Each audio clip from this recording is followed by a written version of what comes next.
नमस्कारम। अभी हम बात करने वाले हैं एसएससी स्टेनो 2025 की आपके आंसर की वाली सेम जो भी चल रहे हैं उसमें आपका शिफ्ट वाइज एवरेज स्कोर क्या हो सकता है। पहली चीज़ तो इससे हमें ये पता चलेगा कि भाई क्या हम ही अकेले हैं जिनके मार्क्स कम आ रहे हैं या ये सभी स्टूडेंट के साथ हो रहा है। ये जो डाटा है ये मैं आपको 20,000 स्टूडेंट का बताने वाली हूँ, ठीक है। करीबन ये 20,000 स्टूडेंट का डाटा है जिसकी वजह से मैं आपको इसे बताने वाली हूँ। इससे हमें क्या क्या चीज़ें पता चलेंगी, तो इसमें जो हमें पता चलेगा कि देखो कि आपका नॉर्मलाइजेशन किस तरीके का होगा। जो शिफ्ट के अंदर एवरेज स्कोर ही कम है इसका मतलब उस शिफ्ट को ज़्यादा नॉर्मलाइजेशन मिलेगा, और जिस इस शिफ्ट के अंदर एवरेज स्कोर ज़्यादा है तो उनको कम नॉर्मलाइजेशन जो है वो देखने को मिलने वाला है। तो आपकी शिफ्ट अगर है और आपके मार्क्स जो हैं वो कम बन रहे हैं, है ना, आपको ऐसा लग रहा है कि भाई मेरे मार्क्स कम बन रहा है इस शिफ्ट का, तो आपको अंदाज़ा लग जाएगा कि देखिए मैं इस शिफ्ट का था जिसके अंदर सभी के मार्क्स कम बन रहे हैं, इसका मतलब मुझे नॉर्मलाइजेशन के अंदर ज़्यादा फ़ायदा देखने को मिलने वाला है। इसके साथ साथ हमें कट ऑफ कितनी जाएगी इसका हिसाब भी लग जाएगा। क्यों लग जाएगा? क्योंकि हमें पता चल जाएगा कि किस रेंज से और किस रेंज के बीच में कितने स्टूडेंट हैं, ठीक है। अब मान लीजिए वैकेंसी आपकी 15 है, ठीक है, इतनी आपकी वैकेंसी जो है वो आ रखी है, तो जो सबसे ऊपर वाली रेंज होगी उसमें कितने स्टूडेंट बैठ रहे हैं, तो वैकेंसी किस किस रेंज तक जा सकती है हमें ये सब पता चल जाएगा। तो एक छोटे से डाटा से क्या क्या कंक्लूजन बनाए जा सकते हैं वो अभी हम साथ में देखने वाले हैं। क्लियर है? चलिए वीडियो में सबसे पहले मैं आपको ये क्लियर कर देती हूँ कि अभी जिस तरीके के हालात हैं, और अगर आप CHSL का एग्ज़ाम देने वाले हैं, MTS का एग्ज़ाम देने वाले हैं, या फिर CGL का एग्ज़ाम देने वाले हैं, या फिर आप 2026 में भी एग्ज़ाम देने वाले हैं, तो आप जीके के अंदर क्या क्या चीज़ें कर सकते हो। एडिक्विटी पैटर्न है, आपको ये चीज़ें पता है, ठीक है। SGS का मतलब है NCERT बेस्ड, आपका किसी भी तरीके से जो सारा का सारा रहता है ना ये NCERT बेस्ड रहता है, NCERT, तो आपको इसी के ऊपर ही मेन फोकस करना होता है। इसके लिए मैं आपको 2 बुक जो रिकमेंड करूंगी, ये दोनों ही किरण पब्लिकेशन की तरफ से आती है। सामान्य ज्ञान ये वैसे ही बहुत पॉपुलर बुक है, आपको इस बारे में पहले से पता होगा। इस बुक को इसलिए प्रेफर किया जाता है क्योंकि इसमें बेसिकली इसमें थ्योरी है, और ये देखो NCERT MCQ करके, तो आसानी से आपको याद कर लेंगे। अगर तो आप ये दोनों ही बुक का मिक्सचर यूज़ करते हैं तो आने वाले किसी भी एग्जाम के अंदर आपको बहुत फ़ायदा देखने को मिलेगा, क्योंकि एग्जाम पैटर्न के अंदर चेंजेस हुआ है पर सिलेबस वही है। और यहाँ से आपको क्या होगा ना, आपके टू द पॉइंट जो एडिक्विटी जहाँ से क्वेश्चन उठा रहा है वहाँ से आपको जो है वो यहाँ पे हेल्प देखने को मिलने वाली है। तो इन दोनों ही बुक के ऊपर आप ट्रस्ट कर सकते हैं।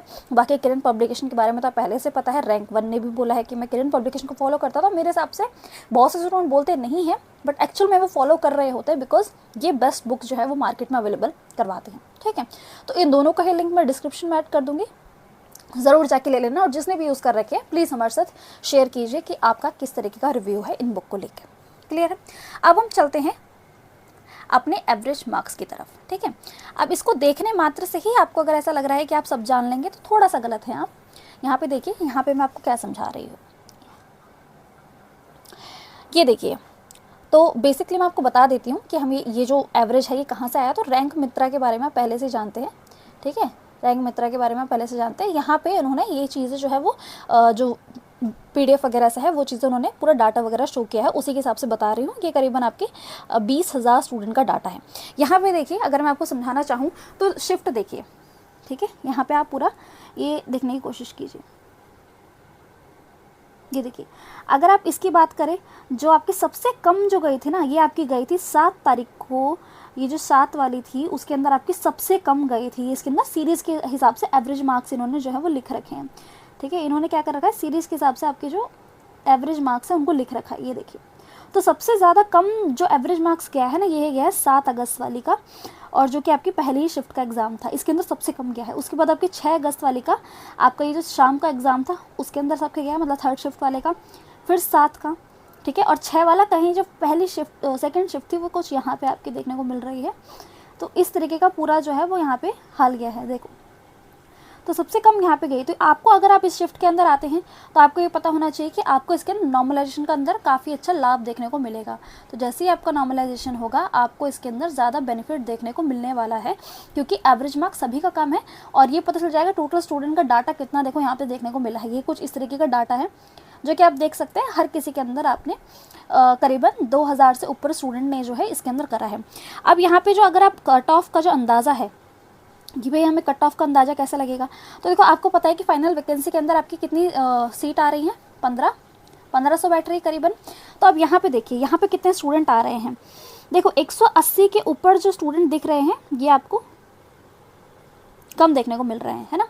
यहाँ पे 180 के ऊपर जो है, यहाँ पे तो एक भी नहीं है। 170 की लाइन में भी आपको एक स्टूडेंट देखने को मिला है, जो कि आपको 170 की लाइन के अंदर देखने को मिला है।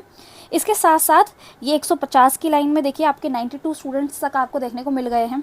इसके आगे यहाँ पे 140, 155 वाले देखो 246। तो ये जो रैंक आपको यहाँ पे स्टूडेंट दिख रहे हैं ना, आपको इसी में पता चल जाएगा कि भाई कौन कौन जो है वो सीट के अंदर इसमें बाजी मार के लेके जाने वाले हैं। सीट किसको मिलने वाली है वो आपको यहाँ से क्लियर होगा। इस डाटा को देखने पर आपको ये क्लियर हो जाएगा कि भाई किस किस को कितनी सीट जो है वो इस बार आपको देखने को मिलने वाली है।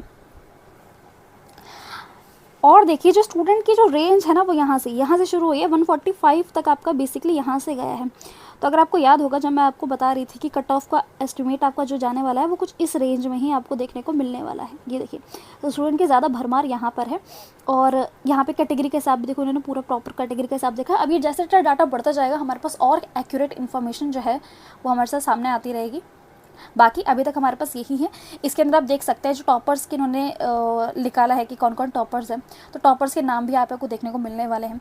तो जैसे जैसे डाटा और बढ़ता जाएगा, ज़्यादा से ज़्यादा स्टूडेंट इसको बढ़ते जाएंगे, उसके साथ हमें और एक्यूरेट इन्फॉर्मेशन यहाँ पे देखने को मिलने वाली है।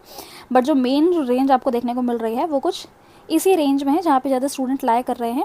और इससे ज़्यादा ही अगर जैसे 15,000 का अगर वो 4 गुना 5 गुना 1500 का अगर वो 4 गुना 5 गुना 6 गुना जितना भी गुना लेने वाले हैं, उसके हिसाब से तय होगा कि कितने मार्क्स तक आपकी CBT कट ऑफ जा सकती है और फाइनल कट ऑफ कितनी जा सकती है। ठीक है, तो इससे आप अंदाज़ा रख सकते हैं, आपको किसी के ऊपर भी ऐसे बैठने की ज़रूरत नहीं पड़ेगी। आप खुद इसको एनालिसिस करके इसको आराम से समझ सकते हैं कि दोनों के अंदर क्या बातें हैं जो आपको आराम से समझ आ जाएंगी। ठीक है, तो यहाँ पे हम इस वीडियो को एंड करते हैं। बताइएगा आप कौन सी शिफ्ट में थे और आपके कितने मार्क्स बन रहे हैं, ये बताइएगा हमारे साथ कमेंट सेक्शन के अंदर। आप ये पूरा लिखिए।